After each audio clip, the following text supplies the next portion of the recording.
چلے کوئی سوال پوچھتے ہیں کہ موجودہ دور میں 5 نمازیں پڑھنا مشکل ہوتی ہیں۔ میں نے نماز کا طریقہ سمجھنے کے لیے کسی نے پوچھا تو اس نے بتایا عشاء کی 17 رکعتیں ہوتی ہیں۔ آپ نے سوال اس لیے کیا کہ میں 2-4 کا اضافہ کر دوں؟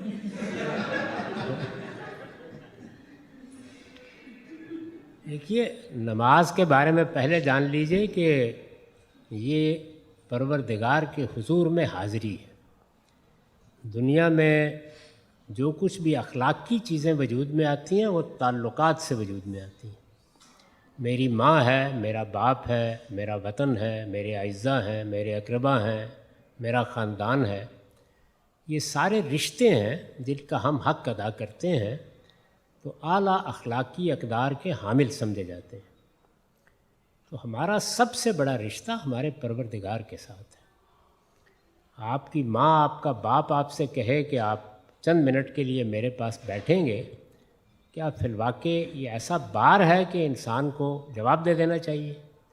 اللہ تعالیٰ نے 5 مرتبہ حاضری کے لیے کہا ہے اور فرمایا ہے کہ اس کا مقصد یہ ہے کہ اقم الصلاۃ لذکری، تم اپنی دنیا کی مشغولیتوں میں مجھے بھول جاتے ہو، تو جب دن کی ابتدا کرتے ہو تو یاد کر کے کرو، دن ڈھلتا ہے تو مجھے یاد کرو، اور سورج نچڑتا ہے تو مجھے یاد کرو، اور شام پڑتی ہے تو مجھے یاد کرو، اور رات آتی ہے تو مجھے یاد کرو۔ تو یہ اقم الصلاۃ لذکری ہے۔ اس کے لیے بڑا تھوڑا سا لازمی قاعدہ مقرر کیا گیا ہے، یعنی 2 رکعتیں فجر کی، 4 رکعتیں ظہر کی، 4 عصر کی، 3 مغرب کی اور 4 عشاء کی۔ یہ لازمی نماز ہے، یعنی یوں سمجھیے کہ لازمی حاضری ہے۔ یہ حاضری ہر حال میں ہونی چاہیے، بندہ اپنے سب کام چھوڑ کر اس کے لیے حاضر ہو جائے۔ پھر چونکہ دنیا کی زندگی ایسی ہے کہ اس میں مشغولیتیں ہوتی ہیں، کہیں کوئی سفر میں ہے، کوئی جنگ میں ہے، کوئی ڈاکٹر ہے، کہیں کوئی آپریشن کر رہا ہے، اور اس طرح کے مشاغل، تو ان میں پھر بہت سی رعایتیں دی گئی ہیں حاضری کے معاملے میں۔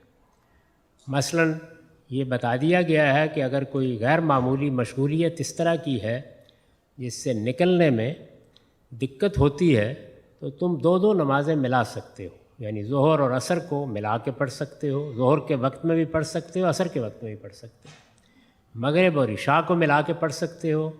تو اس طرح کوئی آپا دھاپی ہے، افراتفری ہے، کوئی سفر ہے، کوئی ایسی مشغولیت ہے تو یہ 3 رہ جائیں گی، یعنی 3 وقت رہ جائیں گے، ملا کے پڑھ لی جائے گی۔ اس کے بعد مزید آگے بتایا ہے کہ اگر اس سے بھی آگے کوئی معاملہ ہو گیا ہے، اترنا ممکن نہیں ہے، کھڑا ہونا ممکن نہیں ہے، مسجد جانا ممکن نہیں ہے، مصلی ممکن نہیں ہے حاصل کرنا، تو فرجالاً و رکبانا، چلتے ہوئے پڑھ لو، بیٹھے ہوئے پڑھ لو، سواری پر بیٹھے ہوئے پڑھ لو۔ تو یہ حاضری ہے۔ یہ دین میں قانون بتایا گیا ہے نماز کا۔ تو یہ آپ کے لیے اگر مشکل ہو رہی ہے تو اس میں کوئی آسانی پیدا کرنے کی میرے اندر طاقت نہیں ہے۔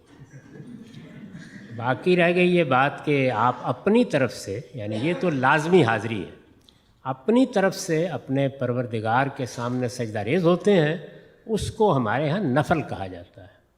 وہ آپ پر ہے، جتنے چاہے پڑھیں، آپ 1700 پڑھ لیں، اس میں کوئی رکاوٹ نہیں ہے، لیکن وہ لازم نہیں کیے گئے۔ لازمی نماز جس کو آپ فرض کہتے ہیں وہ اتنی ہے، باقی نفل ہے۔ تو رسول اللہ صلی اللہ علیہ وسلم نے اپنی طرف سے، یعنی فرض قرار دے کے نہیں، اپنی طرف سے جو نفل پڑھے، جیسے کہ ہم سب پڑھتے ہیں، اللہ توفیق دے، ان کو سنت کہا جاتا ہے، وہ نفل نماز ہے۔ تو اس سب کو ملا جلا کے لوگوں نے 17 رکعتیں بنا لی ہوئی ہیں، ورنہ نماز عشاء کی 4 رکعتیں ہیں۔ خود رسول اللہ صلی اللہ علیہ وسلم نے اپنی پوری زندگی میں 6 سے زیادہ رکعتیں نہیں پڑھی۔ ہم سے جو وطر کی نماز کہا جاتا ہے اور نماز عشاء کے ساتھ پڑھی جاتی ہے، اس کی پھر کیا حقیقت ہے؟ یہ تہجد کی نماز ہے۔ نبی صلی اللہ علیہ وسلم یہ نماز تہجد کے وقت پڑھتے تھے۔ تہجد کی نماز کم سے کم 3 رکعت ہے، زیادہ سے زیادہ جو رسول اللہ نے پڑھی وہ 11 رکعتیں ہیں، بعض روایتوں میں 13 کا بھی ذکر آتا ہے۔ تہجد کی نماز لازم نہیں ہے، وہ نفل نماز ہے، حضور پر لازم تھی۔ جو پیغمبر ہمارے لیے دین لایا تھا اس نے ہمیں 5 نمازوں کا پابند کیا، اس کے لیے 6 نمازیں تھیں۔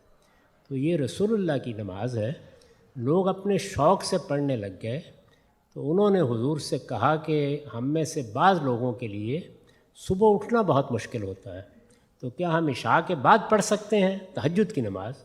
تو آپ نے اس کی اجازت دے دی۔ اس کے بعد سے مسلمان یہ 3 رکعتیں تہجد کی رکعتیں عشاء کے بعد پڑھتے ہیں، ان کو وتر کہا جاتا ہے۔